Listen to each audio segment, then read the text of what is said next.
Hello students, कैसे हैं आप सब। आई होप आप सब ठीक होंगे और एग्ज़ाम्स की प्रिपरेशन आप लोग ज़ोर शोर से कर रहे होंगे। तो आज का हमारा जो टॉपिक है फिज़िक्स क्लासेस में वो है कंपाउंड माइक्रोस्कोप। और ये टॉपिक भी बोर्ड के पॉइंट ऑफ व्यू से, बोर्ड एग्ज़ाम के पॉइंट ऑफ व्यू से काफ़ी इंपॉर्टेंट है। ये इससे क्वेश्चंस आते हैं और लॉन्ग क्वेश्चंस आते हैं। इससे कम से कम 5 नंबर के 3 नंबर के क्वेश्चंस इस टॉपिक से बनते हैं। तो आइए इसको स्टार्ट करते हैं। तो माइक्रोस्कोप का यूज़ हम कब करते हैं? माइक्रोस्कोप का यूज़ हम करते हैं किसी भी ऑब्जेक्ट के साइज को मैग्नीफाई करके देखने के लिए। ठीक है, मान लीजिए कोई ऑब्जेक्ट है जिसका साइज़ बहुत छोटा है और अगर उसके साइज को बढ़ाकर हमें देखना है, मैग्नीफाइड करके देखना है, तो हम जो इंस्ट्रूमेंट यूज़ करते हैं उस इंस्ट्रूमेंट का नाम होता है माइक्रोस्कोप। जो हमारा कंपाउंड माइक्रोस्कोप होता है, इसमें हम लोग 2 लेंस यूज़ करते हैं। अच्छा, पहली बात तो इसमें जो लेंस यूज़ होगा वो होता है आपका कॉन्वेक्स लेंस। इसमें जो लेंस यूज़ होता है वो होता है आपका कॉन्वेक्स लेंस। इसमें हम लोग 2 लेंस यूज़ करते हैं। एक लेंस होता है जो ऑब्जेक्ट की तरफ होता है या ऑब्जेक्ट के पास होता है, उसको हम लोग बोलते हैं ऑब्जेक्टिव लेंस। और दूसरा जो लेंस होता है, दूसरा कॉन्वेक्स लेंस जो होता है, वो ऑब्जर्वर की आंख के पास होता है, जिसे हम लोग बोलते हैं आई लेंस। ओके, अब ऑब्जेक्टिव लेंस और आई लेंस में कुछ चीज़ें आपको ध्यान रखनी है।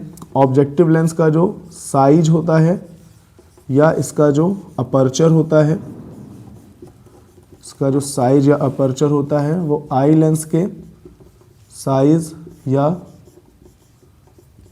अपर्चर से छोटा होता है।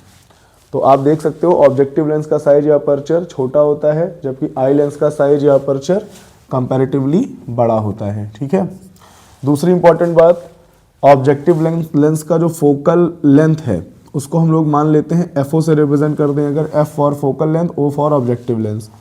उसी तरह आई लेंस के फोकल लेंथ को हम लोग एफ ई से रिप्रेजेंट कर दें।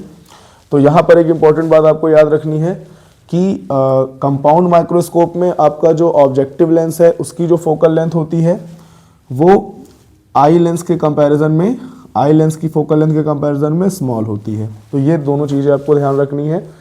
ये ऑब्जेक्टिव के पॉइंट ऑफ व्यू से भी बहुत ऑब्जेक्टिव क्वेश्चंस जो आते हैं 1 नंबर के, उनके पॉइंट ऑफ व्यू से भी इसमें से क्वेश्चंस बन सकते हैं।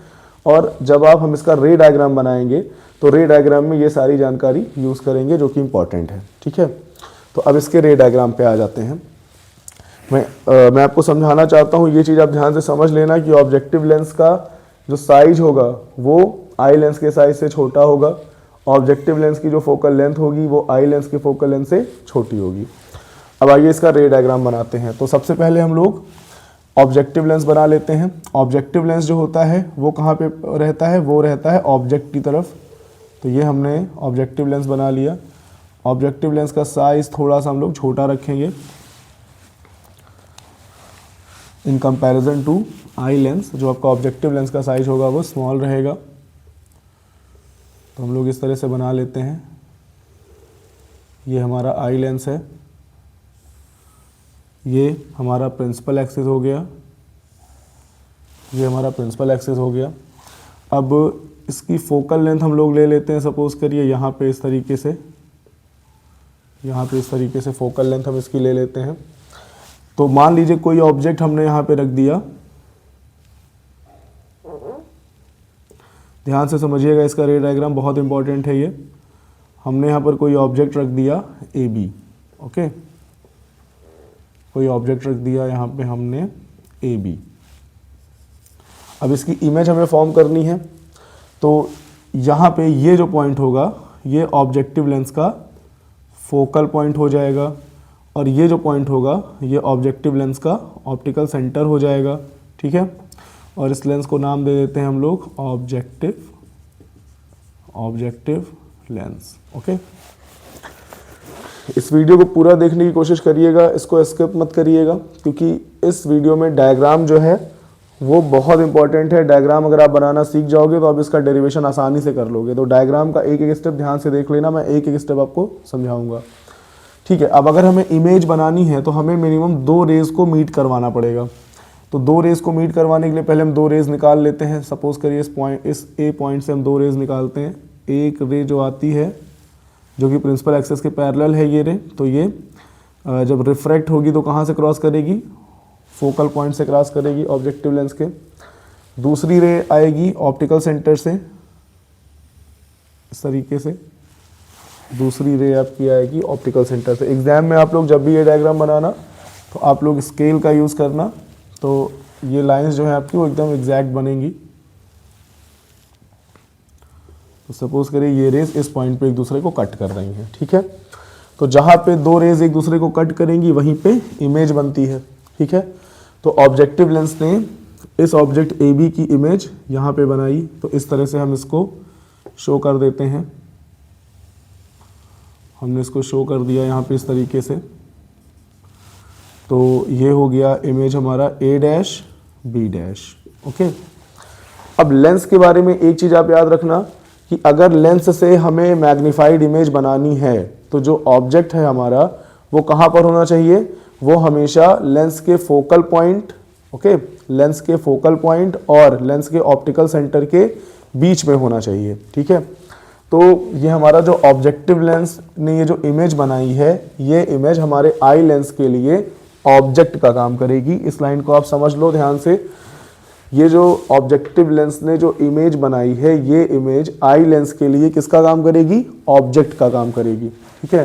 तो इधर वाला पोर्शन मैं इरेज कर देता हूं, इसे मैं मिटा देता हूं। ओके, एक बार फिर से हम लोग आ जाते हैं रे डायग्राम पे। अब हम लोग बनाएंगे आई लेंस जिसका साइज कैसा होगा, ऑब्जेक्टिव लेंस से बड़ा होगा। तो अब हम यहाँ पे आई लेंस बनाते हैं।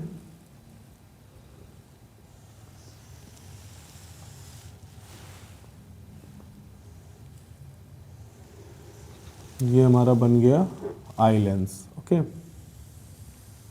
ये प्रिंसिपल एक्सिस।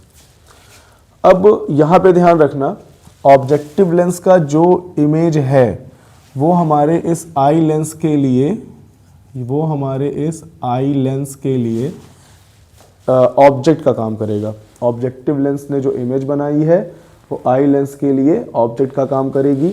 और क्योंकि हमें मैग्नीफाइड इमेज बनानी है तो हम आई लेंस के फोकल पॉइंट को इस तरह से एडजस्ट करेंगे कि ये जो इमेज है वो आई लेंस के फोकल पॉइंट यानी कि मान लेते हैं एफ ई और इसके ऑप्टिकल सेंटर ई के बीच में कहीं पे आ जाए। तो हम इस तरह से एडजस्ट कर लेते हैं फोकल पॉइंट को। इसकी डिस्टेंस देख लेते हैं। आपको इसी तरह से डिस्टेंस मेज़र करनी है, स्केल वगैरह यूज़ करेंगे आप एग्ज़ाम में, तो आप प्रॉपरली आप डिस्टेंस को, आप ये जो फोकल पॉइंट है इसको प्रॉपरली मेज़र कर सकते हैं, ठीक है। तो यहाँ कहीं पे हमारा फोकल पॉइंट आया, ओके, ठीक है। अब हम क्या करेंगे, अब अगर ये हमारा ऑब्जेक्ट है तो इससे दो रेज निकालनी पड़ेंगी। एक रे आएगी parallel to principal axis, parallel to principal axis of eye lens, और ये रिफ्रैक्ट होकर कहाँ से जाएगी, ये रिफ्रैक्ट होकर जाएगी आई लेंस के फोकल पॉइंट एफ ई से, ओके, आई लेंस के फोकल पॉइंट एफ ई से। इसको हम लोग आगे कंटिन्यू कर देते हैं इस रे को इस तरीके से, ठीक है। उसके बाद सेकेंड रे जो है वो कहाँ से जाएगी, वो जाएगी ऑप्टिकल सेंटर ई से, ऑप्टिकल सेंटर ई से जाएगी वो इस तरह से, देखिएगा ध्यान से। इमेज अगर आप प्रॉपर बनाना सीख जाओगे बच्चों तो फिर प्रॉब्लम्स आपकी सॉल्व हो जाएंगी, ठीक है। इमेज ही सब कुछ है। अगर आप रे डायग्राम बनाना प्रॉपर सीख गए तो फिर आप सब कुछ ईजिली कर पाओगे डेरिवेशंस। और आप देखो ये रे इधर जा रही, ये रे थोड़ा सा ये टेढ़ा बन गया है, स्केल नहीं है हमारे पास तो थोड़ा सा ये रे इधर जा रही, तो आप देखो इन दोनों के बीच का गैप जो है वो बढ़ता चला जाएगा, ठीक है। तो ये रेस जो है इधर पैरेलल तो है नहीं, ये एक दूसरे से दूर होती चली जा रही हैं, तो इधर इनका मीट होना पॉसिबल नहीं है। अगर ये पैरेलल होती तो इन्फिनिटी पे मिल जाती, पर ये एक्चुअल में पैरेलल नहीं है, ठीक है। तो ये कभी भी मीट नहीं करेंगी। तो अब क्या करेंगे, इन रेस को हम बैक ट्रेस करेंगे। इन रेस को हम लोग बैक ट्रेस करते हैं।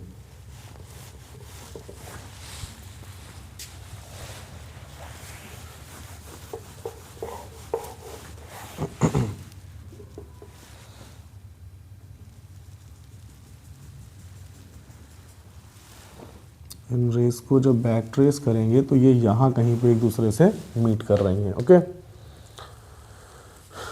ये यहाँ कहीं पे, एक बार इसको बैक ट्रेस कर लेते हैं, ध्यान से देखिएगा।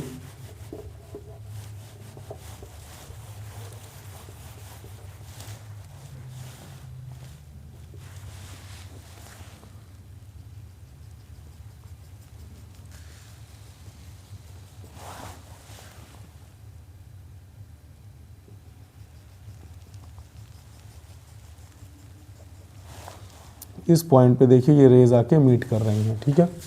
तो इस पॉइंट पे हमारी फाइनल इमेज बनेगी और इसको हम इस तरीके से लाके यहाँ पे ज्वाइंट कर देते हैं, ठीक है।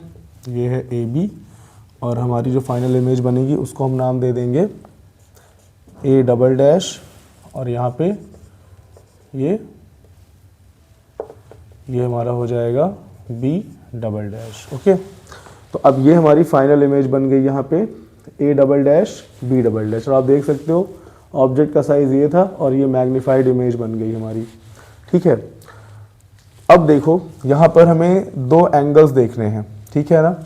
अच्छा, पहले कुछ चीज़ों को हम देख लेते हैं। यहाँ पे मान लो ये इमेज हमारी यहाँ बनी है, ऑब्जेक्ट आई लेंस हमारा यहाँ है, तो ये जो डिस्टेंस होगी इमेज की डिस्टेंस फ्रॉम लेंस,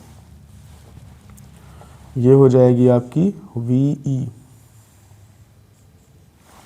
इमेज की डिस्टेंस फ्रॉम लेंस ये हो जाएगी VE, बिकॉज आई लेंस है तो VE। फिर यहाँ पे हमारा ऑब्जेक्ट रखा है, तो ये जो डिस्टेंस होगी हमारी यहाँ से लेकर के यहाँ तक की, इसको हम बोल देंगे UE, distance of object of eye lens, UE हो गया। ओके, ठीक है। अब इसके बाद ध्यान देना है हमें, ये जो डिस्टेंस है AB की इस ऑप्टिकल सेंटर से, मतलब कि ऑब्जेक्टिव लेंस के ऑप्टिकल सेंटर से, उसको हम लोग बोल देंगे U0। ओके, और ये जो ऑब्जेक्टिव लेंस ने जो इमेज बनाई है इसकी डिस्टेंस हो जाएगी V0। ओके, इतनी चीज़ें हमने ऑलमोस्ट क्लियर कर ली। उसके अलावा यहाँ से यहाँ तक की डिस्टेंस हो जाएगी FE, जो कि ऑब्जेक्टिव लेंस का जो कि आई लेंस का फोकल लेंथ है। FE क्या हो जाएगा? आई लेंस का फोकल लेंथ। ओके, तो आई होप इतनी चीज़ें आपको समझ में आ गई होंगी। अब यहाँ पे जो VE है ना, ये VE इक्वल हो जाता है D के। D यहाँ पर क्या है? तो D है आपका least distance of distinct vision ना। D है आपका least distance of distinct vision, मतलब कि लेंस ने जो भी इमेज बनाई है ये वो मिनिमम डिस्टेंस है, मतलब ये VE वो मिनिमम डिस्टेंस है जहां पर इमेज हमें एकदम स्पष्ट दिखेगी, क्लियर दिखेगी। ठीक है, अब इतनी सारी कहानियों के बाद ये बन गया हमारा रे डायग्राम। अब बेटा रे डायग्राम के बारे में आप एक चीज जान लो, इससे आप रट नहीं सकते हो। अगर आप सोचते हो कि हम 10 बार प्रैक्टिस करके इसको बना लेंगे तो हो सकता है आपकी मेमोरी बहुत अच्छी हो, आप बना भी लो, पर अगर एग्जाम में आप थोड़ा सा भी कंफ्यूज हुए तो आपका पूरा का पूरा रे डायग्राम गड़बड़ हो जाएगा। इसीलिए आप इसका कॉन्सेप्ट सीखो। जिस तरह से मैंने इसको बनाया है आप पूरा इसको एक बार दो बार देख के बनाने की कोशिश करो, इसका आप कॉन्सेप्ट सीख लो कैसे बनता है ये, तो फिर आपको कोई प्रॉब्लम इसमें नहीं होगी। और अगर आप कॉन्सेप्ट नहीं सीखोगे, इसका आप सोचोगे हम रट लेंगे, तो रटना पॉसिबल नहीं है। इसको रटोगे तो एग्जाम में भूलने के चांसेस 99% हैं कि आप भूल सकते हो। इसीलिए इसका कॉन्सेप्ट अच्छे से तैयार कर लेना। ओके, चलो अब हम इसका फाइनल डेरिवेशन पे आते हैं, इसका मैग्निफिकेशन। तो हेडिंग लगा लेते हैं, magnification of compound microscope, of compound microscope. देखो ये सब थोड़े लेंदी टॉपिक्स होते हैं, पर अगर एक बार आपने कॉन्सेप्ट बना लिया, आपने एक बार इसको सीख लिया ना, तो फिर चीज़ें आसान हो जाती हैं। इसीलिए डरना नहीं है, हमें कॉन्सेप्ट पे फोकस करना है बस। ठीक है, और ये एग्जाम के लिए बहुत इंपॉर्टेंट टॉपिक है बच्चों, तो इसको आप छोड़ना मत, इसको स्किप मत करना, इस एग्जाम में इस टॉपिक को पढ़ के जाना, ठीक है ना। आप कहीं से भी पढ़ो पर ये टॉपिक आपका तैयार होना चाहिए, ओके। ठीक है, चलिए स्टार्ट करते हैं। मैग्निफिकेशन के लिए क्या होता है, यहाँ पे जो मैग्निफिकेशन होगा उसको हम लोग कैपिटल एम से रिप्रेजेंट कर दें। मैग्निफिकेशन एम इक्वल्स टू, यहाँ पे हम दो एंगल्स लेंगे। पहला angle form at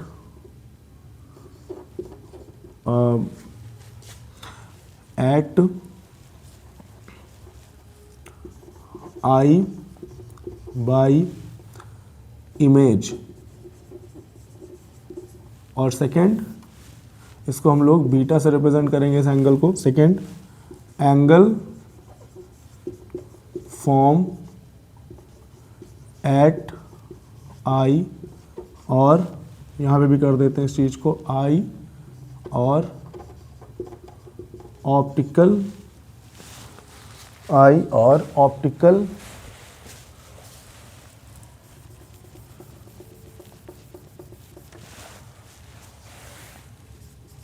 centre of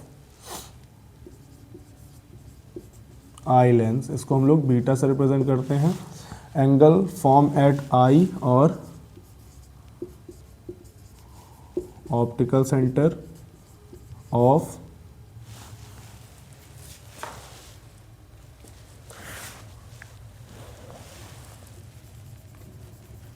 angle form at eye और optical centre of eye lens by image beta, okay. Angle form at eye और optical centre of eye lens by object, इसको alpha बोलेंगे, ठीक है। तो यहाँ पे मैग्निफिकेशन का जो फॉर्म, अच्छा ये बेसिकली कौन सा मैग्निफिकेशन होता है, तो ये होता है आपका एंगुलर मैग्निफिकेशन, ओके। इसको हम लोग बोलते हैं एंगुलर मैग्निफिकेशन, ठीक है। तो जो एंगुलर मैग्निफिकेशन होगा उसको हम लोग कैपिटल एम से रिप्रेजेंट करेंगे, और इसका फॉर्मूला हो जाएगा angle form at eye of optical centre of eye lens by image ना। तो एंगल फॉर्म एट आई और optical centre of eye lens by image, मतलब ये हमारी इमेज है, और इस इमेज ने यहाँ पे ऑप्टिकल सेंटर पे जो एंगल बनाया इसको हम लोग बोल देंगे बीटा, ओके। इसको हम लोग बोल देंगे बीटा। सेकेंड एंगल जो है उसको ध्यान से देखना, एंगल फॉर्म एट आई और optical centre of eye lens by object, जो कि अल्फा है। अच्छा, ऑब्जेक्ट हमारा कौन है, ये हमारा ऑब्जेक्ट है। तो अब ये यहाँ पे जितना एंगल बनाएगा वो हमारा अल्फा होता है। तो अब इस एंगल को बेटा ध्यान से देखो कैसे बनाएंगे। इसको बनाने के लिए हम लोग डॉटेड लाइन यूज़ करते हैं। मान लो यहाँ से चलते हैं, इसे डॉटेड लाइन यूज़ करते हुए यहाँ तक पहुँच आएंगे, ओके। आ गए फाइनली। तो यहाँ पे ये जो एंगल बना, इन सबको हम अलग रिप्रेजेंट कर देते हैं। यहाँ पे हम लोग इसको बी डैश को यहाँ पे दिखा देते हैं, ठीक है। ये है हमारा एफ ई। चलो फाइनली सब कुछ डन है, ठीक है। इसको हम लोग दिखा देते हैं यहाँ पे F E of eye lens. तो ये हमारा जो एंगल बना इसको हमने बोल दिया अल्फा, और इस एंगल को हमने बोल दिया बीटा। अब ये जो अल्फा और बीटा एंगल्स होते हैं ये बहुत स्मॉल एंगल्स होते हैं, ठीक है। और अगर एंगल्स बहुत स्मॉल हैं, लेस देन 10 डिग्री हैं, तो वहाँ पर हम लोग क्या मान सकते हैं, बीटा इक्वल्स टू हो जाएगा tan beta, okay, and alpha equals to हो जाएगा tan अल्फा। तो अब हम tan बीटा और tan अल्फा की वैल्यूज़ फाइंड कर लेते हैं। tan अल्फा और tan बीटा की वैल्यूज़ फाइंड कर लेते हैं। Since alpha and beta are very small angles, so alpha equals to tan alpha equals to, अब tan अल्फा की वैल्यू, मतलब ये हमारा एंगल है अल्फा, तो अल्फा tan अल्फा की वैल्यू क्या हो जाएगी, परपेंडिकुलर अपॉन बेस। तो परपेंडिकुलर हमारा हो जाएगा ए बी, और बेस हो जाएगा बी ई ना। तो बेस हमारा हो जाएगा बी ई, या इसको हम लोग लिख लेते हैं ई बी। ओके, बेस हमारा हो जाएगा ई बी। हमने ट्रायंगल कौन सा लिया इसके लिए, ध्यान से देखना आप लोग, ट्रायंगल ए ई बी। हमने ट्रायंगल लिया ए ई बी। फिर बीटा की बात करें, beta equals to tan beta, और tan बीटा हो जाएगा हमारा, यहाँ पे tan बीटा है, तो अब इसके लिए परपेंडिकुलर अपॉन बेस। परपेंडिकुलर का मतलब a dash b dash, a dash b dash, and base हमारा ये हो जाएगा b, इसको b डैश बोलेंगे ना, ये b डैश है। बेस हमारा हो जाएगा e b dash, e b dash. कौन सा ट्रायंगल लिया हमने, ट्रायंगल लिया हमने a dash e b dash, a dash e b dash. I hope आपको समझ में आ रहा होगा ये सब। अब m की जगह पर m की वैल्यू हम रखेंगे तो m इक्वल्स टू हो जाएगा, बीटा की जगह पे रखेंगे, यहाँ पे इस फॉर्मूले से देखो बीटा बाई अल्फा है ना यहाँ पे, तो बीटा की जगह पर हम लोग रखेंगे a dash b dash upon E B dash. Alpha की जगह पे हम लोग रखेंगे A B upon E B. Okay, इसको थोड़ा सा अगर हम लोग मॉडिफाई करें तो इधर देख लेते हैं, यहाँ पे देखिए m की वैल्यू हो जाएगी m इक्वल्स टू, ध्यान से देखना बेटा, यहाँ पे चीज़ें कंफ्यूज करती हैं बच्चों को, तो आप यहाँ पे थोड़ा सा चीज़ों को ध्यान से देखना। a dash b dash by E B dash. थोड़ी सी मैथमेटिक्स अप्लाई करिए, आप लोग 12th के बच्चे हो तो इतनी मैथमेटिक्स आपको आनी चाहिए, नहीं आती तो मैं बता रहा हूँ।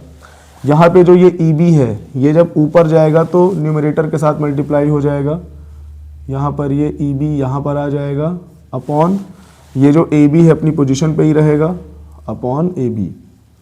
इस फॉर्मूले को हम रीराइट करें, अगर रीराइट करें कुछ इस तरीके से,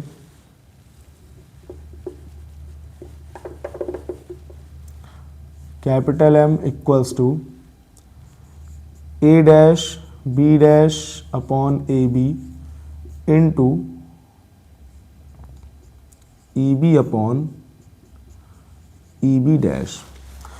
अब बहुत ध्यान से देखना आप लोग, अगर हम लोग a dash b dash upon A B की बात करें तो a डैश b डैश का मतलब ऑब्जेक्टिव लेंस ने जो इमेज बनाई उसकी हाइट, ठीक है, तो इसको हम लोग बोल सकते हैं m equals to height of image of objective lens. Okay, और ये जो ए बी है ये है आपका हाइट ऑफ ऑब्जेक्ट, तो अगर height of image upon height of object of objective lens ना, हाइट ऑफ इमेज, अच्छा चलो मैं यहाँ पे मेंशन कर दूँ, अगर इसको मैं मेंशन कर देता हूँ हाइट ऑफ इमेज ना ऑफ ऑब्जेक्टिव लेंस, और इसको मैं मेंशन कर देता हूँ height of object of objective lens, ठीक है।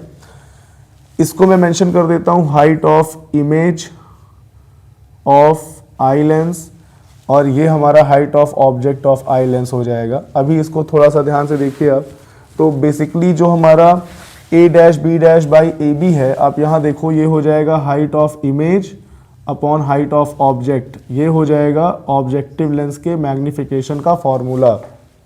समझ में आ रहा है आपको, ये हो जाएगा ऑब्जेक्टिव लेंस के मैग्निफिकेशन का फॉर्मूला, ठीक है।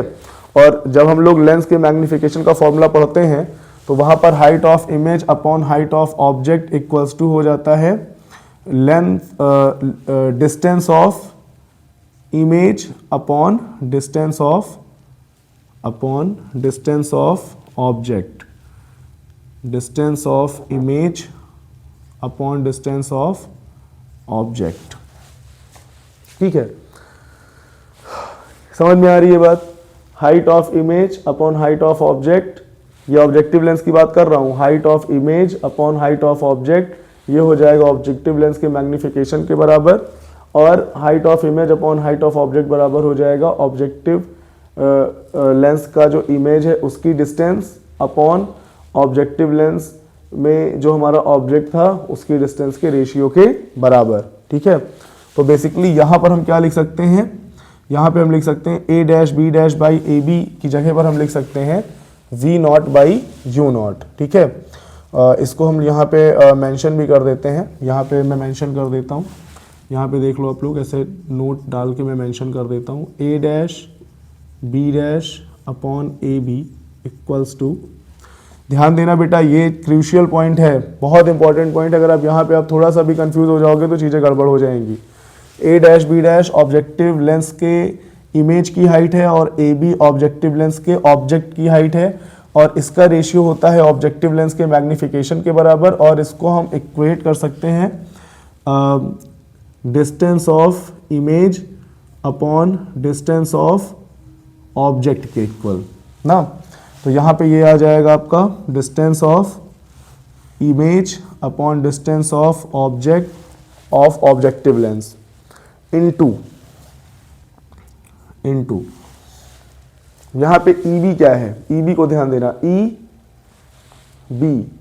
ना, यहाँ पे आपका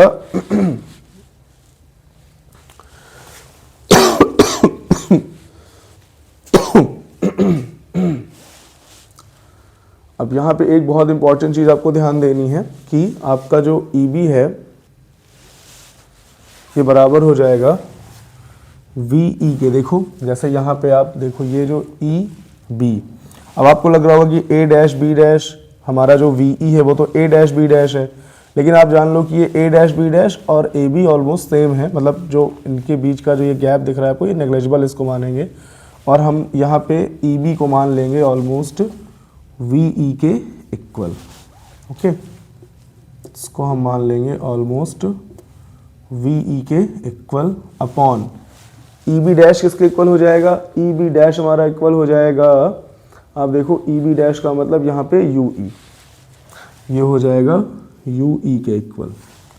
अब हमने यहाँ पे VE को least distance of distinct vision के इक्वल माना है, तो आप यहाँ पे VE की जगह पे क्या रख सकते हो, M equals to V naught by U naught into D upon UE।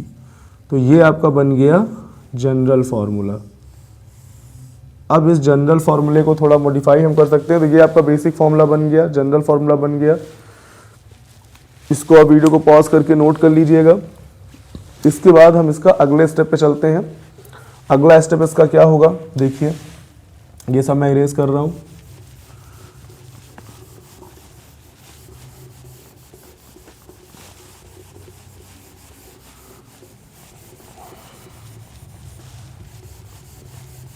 हमें इस वाले फॉर्मूले की ज़रूरत पड़ेगी, तो इसको हम लिखा रहने देते हैं, ठीक है। इस फॉर्मूले की हमें ज़रूरत पड़ेगी। अब हम थोड़ा सा फोकल लेंथ के टर्म्स में फॉर्मूले को डिराइव करेंगे। तो लेट ही क्या ही करने, हमने मान लिया है पहले ही से, तो हम लोग ये कह कर लेते हैं focal length of eye lens, ये हो जाएगा FE, राइट साइड में है तो पॉजिटिव। मैं आपको एक बार बता दूं साइन कन्वेंशन, लेंस हो या मिरर हो, यहाँ पे हम लोग मिड पॉइंट, यहाँ पे हम लेंस को एज्यूम कर लेते हैं, लेंस के राइट में सब कुछ पॉजिटिव और लेंस के लेफ्ट में सब कुछ नेगेटिव, ये याद रखना। लेंस के राइट में सारे वैल्यूज़ पॉजिटिव और लेंस के लेफ्ट में सारी वैल्यूज़ नेगेटिव, इसको याद रखना। तो हमारा जो फोकल लेंथ है FE, ये आई लेंस के राइट में है तो पॉजिटिव हो जाएगा। इसके बाद distance of image of eye lens ये हो जाएगा माइनस VE, जो कि इक्वल हो जाएगा माइनस D के, ठीक है। ये हो जाएगा माइनस V, अच्छा अभी इसको मैं सिंपल लिख लेता हूँ, ये बाद में लिख दूंगा, माइनस VE। इसके बाद distance of object of eye lens के लिए ऑब्जेक्ट कौन है, ये आपका A डैश B डैश, और इसकी डिस्टेंस क्या हो जाएगी, ये सब लेफ्ट में है तो माइनस UE। देखो VE और UE दोनों लेफ्ट में हम मेजर कर रहे हैं तो दोनों नेगेटिव हो गए, और फोकल लेंथ हम लोग राइट में ले रहे हैं तो वो पॉजिटिव हो गया। अब लेंस फॉर्मूले का यूज़ करते हैं, तो 1/FE लेंस फॉर्मूला क्या होता है, लेंस फॉर्मूला होता है आपका, इधर देख लो, यहाँ मैं लिख देता हूँ, यहाँ लिख देता हूँ, देखो लेंस फॉर्मूला होता है 1/f equals to 1/v minus 1/u। तो यहाँ पे 1/f equals to 1/-ve minus 1/-ue। Okay, अब हमारा जो VE है वो किसके इक्वल हो जाएगा, देखो यहाँ से VE D के इक्वल है, ठीक है। तो VE के जगह पर लोग D रखेंगे, तो 1/fe equals to minus 1/d minus minus plus 1/ue।